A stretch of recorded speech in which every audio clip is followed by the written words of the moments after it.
Bismillahirrahmanirrahim. Salaamullaahi calaykum waraxmatullaahi tacaala wabarakaatuhu. saaxiibayaal daawadayaal meel walba oo aad joogtaan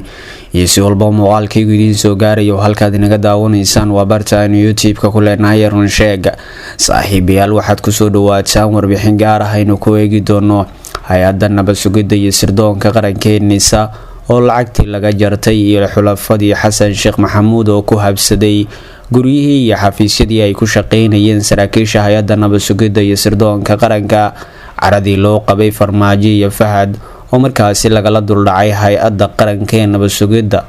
saaxiibayaal qodobkaas oo faahfaahsan ayaynu idiin soo gudbin doonaa hadduu rabbi raalli ka noqdan. haddii aad nagu cusub tihiin waxaan si naxariis leh idinkaga codsanaynaa inaad janalka subscribe noo saadhaan laakiin ay nagu dhiirigelisaan gamaleelka furataan si warbixinadii ugu dambeeyey aadoo shaanida kaale. saaxiibayaal daawadayaal sida hordhaca warkayga baad ku daawateen haddaynu ku bilowno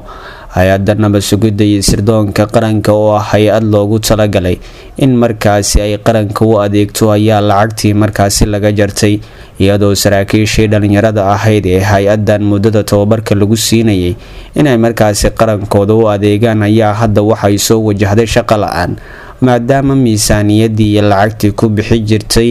bilihii ugu dambeeyay markaasi laga jartay. hay-adan oo muddadii madaxweynaha hadda xafiiska baneeyay mudane maxamed cabdulaahi farmaajo si weyn ugu adeegaysay shacabka iyo sidoo kale qarannimada ayaa hadda waxaa lagala duldhacay caradii loo qabay madaxweynaha xafiiska baneeyay mudane maxamed cabdulaahi farmaajo iyo fahad yaasiin oo hay-adan soo maamulay isagoo markaasi ka dhigay hay-ad ay ka cabsadaan sirdoonada wadamada kale. fahad oo mar hay-adan wax laga weydiiyey ayaa sheegay in lacagta hay-adan ku baxday iyo sidoo kale dhismayaasha hay-adan loo dhisay dhammaantood ay ka timid canshuurta shacabka Soomaaliyeed, balse canshuurtii ayaa hadda waxaa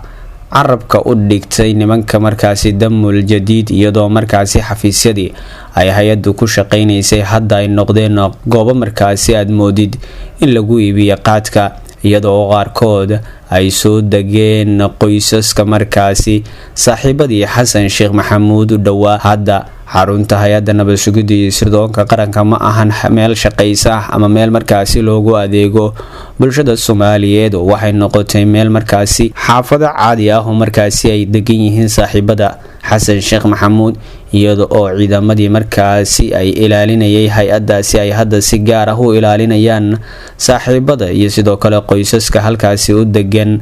xasan sheekh maxamuud iyo saaxiibadiis. kolkii hore warkan oo markaasi hoos u soo baxay ayaa hadda waxaa daboolka ka qaaday yaasiin faray oo ka tirsan baarlamaanka jamhuuriyadda federaalka ee Soomaaliya isaga oo ka hor sheegay in dhaqaale badan laga jartay hay-adda nabad sugidda iyo sirdoonka qaranka. xildhibaan yaasiin faray oo agaasimo ku meel gaar ah kasoo noqday hay-adda nabad sugidda iyo sirdoonka qaranka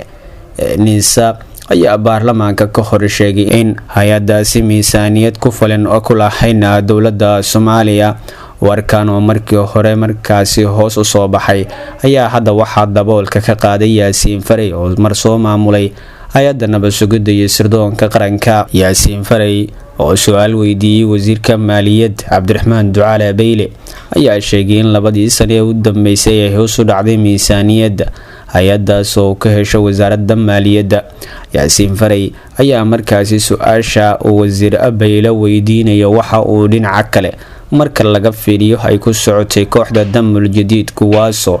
mar dagaal ku hayay hay-adda nabad sugidda iyo sirdoonka qaranka iyagoo hadda doonaya inay hay-adaasi ka takhalusaan. hay-adda nabad sugidda iyo sirdoonka qaranka oo mar soo noqotay hay-adda loogu cabsida badan yahay Soomaaliya, diblomaasiyiin badanna dalka ka cayrisay kadib markii ay xoga u gudbiyeen madaxweynaha xafiiska baneeyay mudane maxamed cabdulaahi farmaajo ayaa hadda waxay noqonaysaa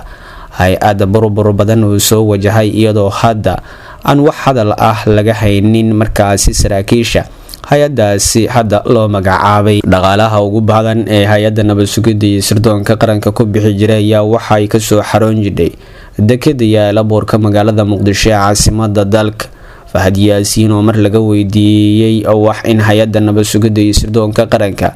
ay lacag ka hesho dowladaha shisheeye sida qatar ayaa tilmaamay in hay-adda nabad sugidda iyo sirdoonka qaranka haddii ay dal kale lacag ka qaadato ay noqon lahayd mid u adeegta dalkaasi kale, balse maadaama bulshada Soomaaliyeed lacagta laga qaado in iyaga markaasi loogu adeego qarannimadoodana lagu ilaaliyo ay waajib tahay. taasi oo macnaheedu yahay in Fahad Yaasiin guryaha markaasi hay-adda nabad sugidda iyo sirdoonka qaranka loo dhisay iyo sidoo kale lacagta ay qaadan jireen saraakiisha ciidanka iyo weliba baabuurta ay kasoo xaroon jidhay dakhliga markaasi ay bixiyaan shacabka Soomaaliyeed iyo canshuurtooda, iyagoo oo markaasi hay-addu noqotay mid markaasi awood u leh in ay wax walba ka hortagto iyadoo oo gaadhay heerkii ugu sarreeyay ee dal markaasi kasoo kabanaya burbur hay-adiisu gaari karo. Yaasiin Fare ayaa ooda ka qaaday in Damul Jadiid ay doonayaan in markaasi hay-adani ay burburiyeen iyagoo ka urinaya madaxweynihii hore ee Soomaaliya Mudane Maxamed Cabdulaahi Farmaajo iyo sidoo kale agaasimihii hore ee hay-adda nabad sugidda iyo sirdoonka qaranka Fahad Yaasiin Xaaji Daahir. hay-adan oo ah hay-adda qaranka u adeegta ayaa Damul Jadiid waxaa isaga dhex darsamay in hay-addu ay u adeegayso ilaa hadda madaxweynihii xafiiska baneeyay iyo inay shacabka Soomaaliyeed iyo sidoo kale mas-uuliyiinta kale ee dalka hogaaminaysa ay jihayn karaan. Yaasiin Fare ayaa sheegay in hay-adda nabad sugidda iyo sirdoonka qaranka hadda lagula jiro dagaal aan caadi ahayn iyadoo la doonaya in iyada dhanba la burburiyo si aysan mar dambe u shaqayn. hay-adan madaxweynaha kale yimaadaan ay ku adkaato inuu dalka u yeelo ama u dhiso hay-ad nabad sugid oo markaasi tayo wanaagsan. Yaasiin Fare ayaa sidoo kale waxa uu sheegay in guud ahaan miisaaniyadda ku baxda hay-adaha ka shaqeeya ammaanka dalka ay aad uga yar tahay marka loo eego hay-adaha kale. waxa uu sheegay in ciidamada caadiga ah markaasi ay qaataan mushaar ku filan, balse hay-adda nabad sugidda iyo sirdoonka qaranka oo looga baahan yahay inay dadaal badan iyo xuuraan samayso, sidoo kalena ay dagaal badan kula jirto kooxaha kasoo horjeeda dowladda ay hadda wajahaysa dhibaato badan oo ay ugu horeyso dhaqaale la-aan iyo sidoo kale mushaar la-aan, iyadoo ciidamadii iyo saraakiishii dhalinyarada ahayd ay hadda isaga baxayaan hay-adda iyaga oo markaasi aqoonsigooda iyo markaasi hubkii gaarka ahaa keenaya xafiiska markaasna isaga baxaya maadaama aysan haysan dhaqaale markaasi ay ugu adeegaan bulshadooda. lacagta loogu talagalay in hay-adda nabad sugidda iyo sirdoonka qaranka ku shaqeysa ayaa ahayd mid ka badan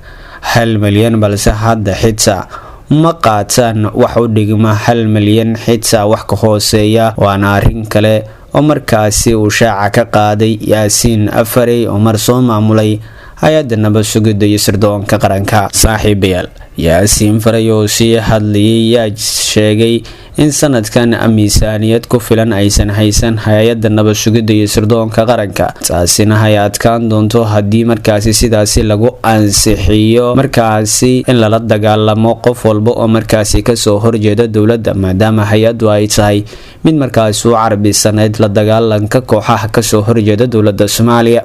waxaa saaxiibayaal intaas ayaan kusoo gabagabaynaynaa warkii aad ka daawanaysaan Runsheeg TV. fadlan haddii aad nagu cusubtihiin waxaan si naxariis leh idinkaga codsanaynaa channelka subscribe noo saadaan, like-na inagu dhiirigelisaan gamaleelka furataan si warbixinadii ugu dambeeyay aad u heshaan idinka alle.